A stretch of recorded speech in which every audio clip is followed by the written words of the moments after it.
ஒருத்தர் வந்து ஒரு பாஸ்டர்கிட்ட ஒருத்தர் வந்து விசுவாசி பாஸ்டர் உங்கள்கிட்ட ஒரு கேள்வி நான் கேட்டே ஆகணும், எனக்கு பதில் சொல்லுங்கள் அப்படின்னு சொல்லி சொல்கிறாரு. அவர் வந்து சரிப்பா சொல்லு கேளு அப்படின்னு. நான் ஒரு வீட்டுக்கு போயிருந்தேன், எங்கள் சொந்தக்காரங்க வீட்டுக்கு. அங்கே போகும்பொழுது அவர் வந்து ரொம்ப வியாதிப்பட்டு பயங்கரமாக வேதனைப்பட்டு ரொம்ப கஷ்டப்பட்டு ரொம்ப பாடுபட்டு மரித்து போனார். அதை பார்த்த உடனே எனக்குள்ள ஒரு பயம். நான் என்ன செய்யக்கூடாது, கஷ்டப்படக்கூடாது, வியாதி வரக்கூடாது, பலவீனம் வரக்கூடாது, கடன் வாங்கக்கூடாது, ரொம்ப நாள் படுக்கையில் கிடக்கக்கூடாது, சீக்கிரமாக செத்துறணும். இதுக்கு நான் என்ன ஃபஸ்ட்டு பண்ணட்டும்னு கேட்டார். நானும் தான் என்ன சொல்லியிருப்பேன்,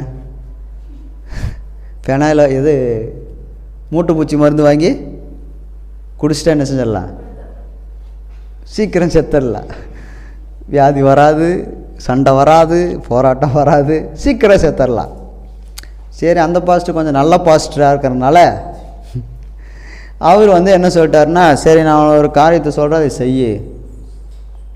உன் வீட்டுக்கு போ, உனக்கு எத்தனை ட்ரெஸ் இருக்குது அப்படின்னு கேட்டோன்னே, எங்கள் வீட்டில் வந்து 20 ட்ரெஸ் நான் வச்சுருக்கேன், பேண்ட் ஷர்ட்டு 20 பேண்ட் ஷர்ட்டு வச்சுருக்கேன்.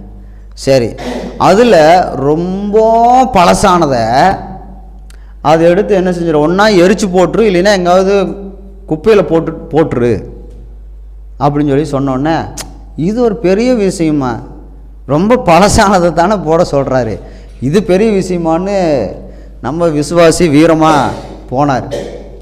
போய் தேடும் பொழுது ஒரு ட்ரெஸ்ஸு, ரொம்ப 10 வருஷத்துக்கு முன்னாடி இருந்த ட்ரெஸ்ஸு, அது கொஞ்சம் எல்லாம் கரையெல்லாம் போய் நூலெல்லாம் ஒரு மாதிரியாக இருக்குது. சரி, இதை வந்து பாஸ் சொன்ன மாதிரி வீசிடலாம் அப்படின்னு சொல்லி எடுக்கும் பொழுது, எடுத்து வீசலான்னு போகும்போது அவங்க பாட்டி ஞாபகம் வந்துருச்சு.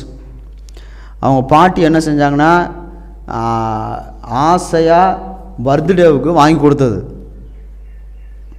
இது வீசினா பாட்டியினுடைய ஞாபகத்தை என்ன செஞ்சிடும், போயிடும், அதனால் இது வீசக்கூடாது அப்படின்னு சொல்லிட்டு வச்சுட்டு வேற எடுக்கிறாரு.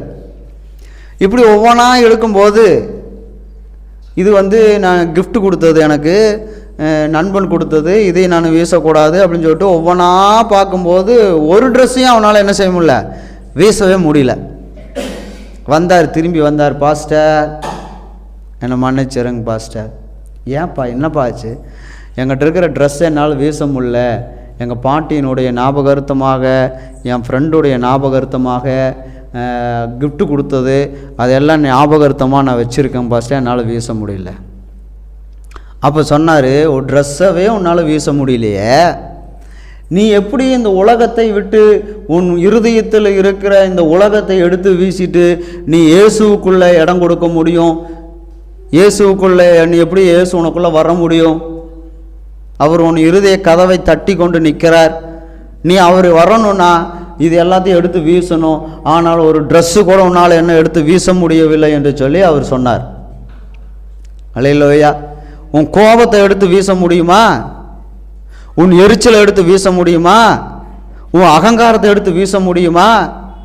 உன்னுடைய ஆசபாசங்களை எடுத்து வீச முடியுமா? உன் பொருளாசை எடுத்து வீச முடியுமா? அல்லேலூயா அப்படின்னு அவர் சொன்னார். நான் சொன்னேன்னு நினச்சிக்காதீங்க. அப்படின்னா அந்த பாஸ்டர் என்ன செஞ்சார், அந்த விசுவாசிக்கு சொன்னார், இதெல்லாம் எடுத்து வீசு. அவர் சொன்னார், எளிமையானது ஆனால் கொஞ்சம் கஷ்டமானது. என்னது? எளிமையானது கொஞ்சம் கஷ்டமானது.